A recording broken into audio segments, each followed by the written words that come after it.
Kosta, my good friend, it's over to you, and let's get going. Thanks a lot, John.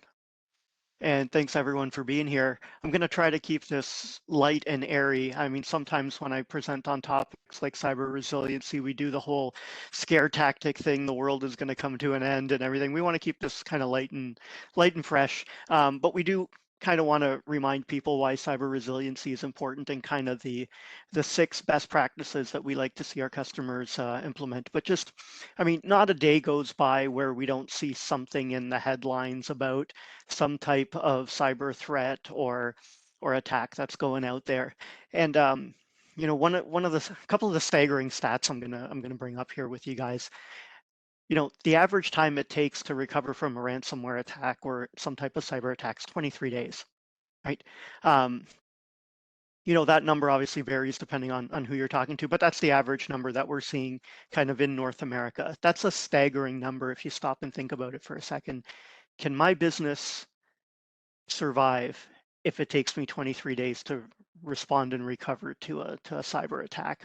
And, you know, that's just the time element. The time equals money, and when we look at the money, the average cost of a ransomware attack, and these are Canadian dollars. I actually got Canadian stats for 2020. It's not 2021, but 2020.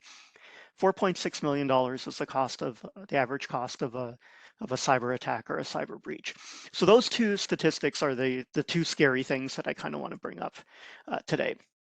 You know, a lot of people say, well, I have cyber insurance. I could just pay out.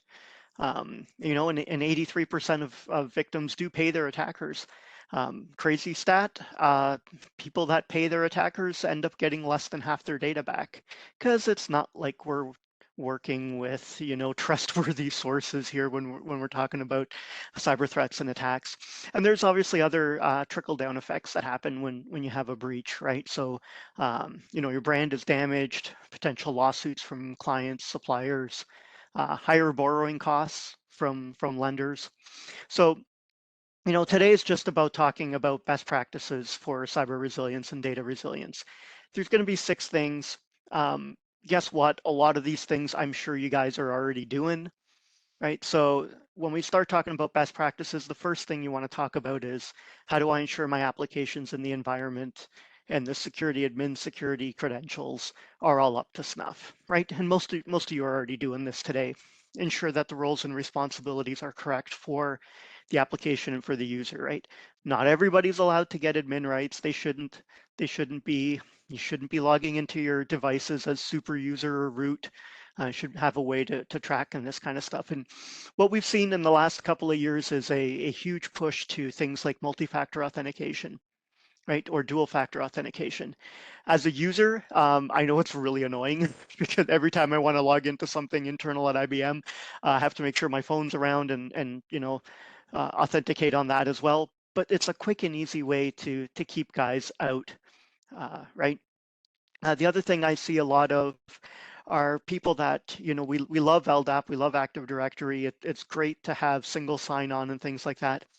But just imagine if someone has the keys to the castle and, you know, 30% of cyber breaches come through stolen credentials, right? So think how easy it is if someone has a stolen credential for an Active Directory admin, all of a sudden they have the keys to the castle, right? So just ensuring that you've got things locked down, look at the, you know, least amount of privileges that you can give certain people, but also make sure that you've got role redundancy. So not, you know, only one person has access to everything, and if that person's credentials get lost or they happen to leave, nobody else can access the stuff. So that's the first one.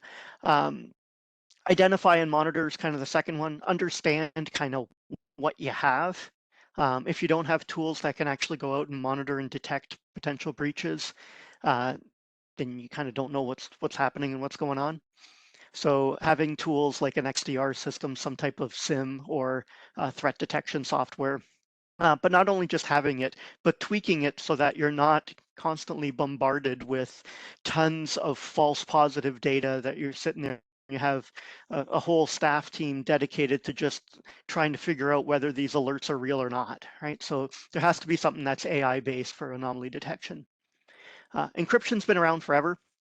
well, not forever, but for a long time, and a lot of people have already been doing it. We kind of started with encrypting our backups, whether that happened to be tape backups, disk backups. Now we're starting to get into encrypting applications at the application layer, encrypting storage devices on the disk drives. So just ensuring that you have end-to-end encryption to ensure that if someone potentially does have access to your data, that they can't actually read it or use it. The fourth one is multiple recovery layers, right? Historically, when we sized data resiliency and data protection solutions, we basically took a backup every day. You know, maybe we keep it for 7 days, maybe we keep it for 30 days, maybe we keep it forever. But understanding that in today's day and age, if I'm only backing up once a day or I'm not leveraging technologies like snapshots or log shipping type and situations, you know, look at the worst case scenario. If I do a backup every night at 5 o'clock and something catastrophic happens tomorrow at 4 p.m., I have to recreate 23 hours worth of data of my business. Not likely that you'll be able to do that. So we're starting to see more and more people start leverage things like storage snapshots, leverage things like immutable copies so that it's not just taking that snapshot, but ensuring that it's immutable so that if anything were to happen between those snapshots, I have no way of going in there and deleting them or altering them, mounting them, inserting malware, those types of things. Air gap's been around for a while, whether it's a physical air gap going back to the dawn of the tape drive and the tape cartridge. Um, you know, having that isolated air gap is huge when it comes to ransomware protection, because that's really your last line of defense, right? If someone can access your data, alter it, delete it, if you don't have an air gap copy that you can pull back from that was not infected. And then really the last thing is automation and orchestration, right? So a lot of people like to say they've got a disaster recovery solution, they've got a ransomware solution, but how often do you test it, right? So the orchestration of practice is huge in today's day and age. Um, if you want to bring down that 23-day respond and recover time, you do it with automation or orchestration and practice. Right, so it's not just about the little ticky box on the DR test that says, hey, I tested my disaster recovery. I brought up one VM on the DR site and ticky box, good to go. I'll see you same time next year and we'll do another DR test. That just doesn't cut it anymore.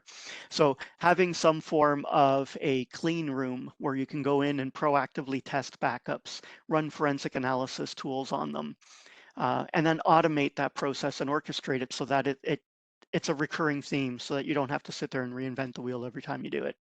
So those are the kind of the 6 things that we look at from a best practice standpoint. Now, the next thing most people ask me is, okay, Kosta, where do I start?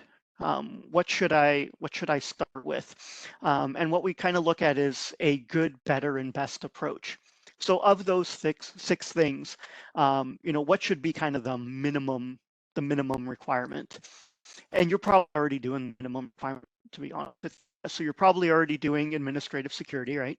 Nobody is logging in a super user for everything. You don't have the keys to the castle with LDAP. And perfect example, you don't have your backup software on your Active Directory so that if someone accesses Active Directory, they can blow away your backups and encrypt all your production data.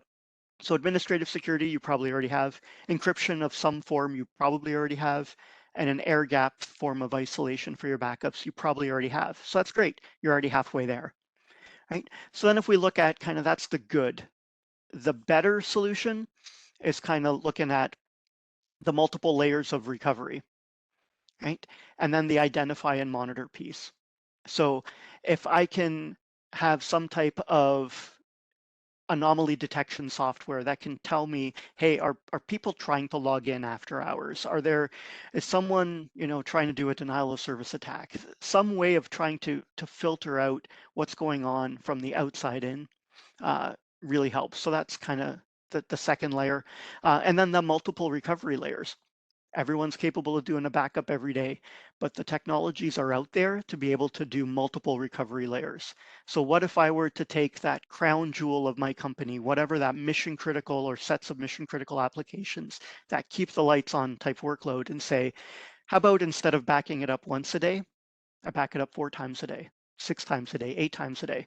And what if I could leverage tools like snapshots or immutable copies so that those incremental backups aren't taking a long time to complete and aren't taking up a ton of storage capacity? Right? So that's kind of the second stage, where first stage, we've got administrative security, pervasive encryption, and air gap. The better option after you've done that is identify, monitor, and have those multiple recovery layers. And then we get to that third piece, which is the automation and orchestration. So it's, let me set up an environment where I can proactively test these backups to ensure that they're clean and that they're not infected by ransomware. I can run some of those cleaning tools on them, and I can proactively test stuff rather than reactively. Right? And it's all about this mindset of setting this up, and then you've got the entire picture kind of laid out in front of you. Now, I went through this super fast, but the ideas and the concepts aren't that difficult. Obviously, with anything I talk about, if you have further questions, go ahead, post them in the chat, or reach out to John and his team, and we can get together and talk about this specific to your environment. But it's really about changing that architectural approach of, just looking at traditionally, how did I architect my solutions, and now looking at it from the standpoint of, well, what is my minimally viable company, and how do I treat that set of data differently than everything else? So how do I classify that data? How do I design for recovery versus design for backup? And what are ways that I can automate when it makes sense? And then practice, practice, practice is what makes sense to be able to respond and recover fast. So if you do all of these things, great, thumbs up. And if you are, we're hiring. So if you want a career change, come on over to IBM. But this is really the way that you can get that 23-day of respond and recover time down to something like 23 hours. Right? So I can detect ransomware or detect anomalies faster. I can respond quicker, and I can recover faster. So the idea here is, doesn't have to be 23 days. It can be 23 hours. And that has a huge effect on how quickly we can get back up and running. That's all I had. Hopefully you guys learned a little bit of something today. No, Kosta, that was great. Thank you.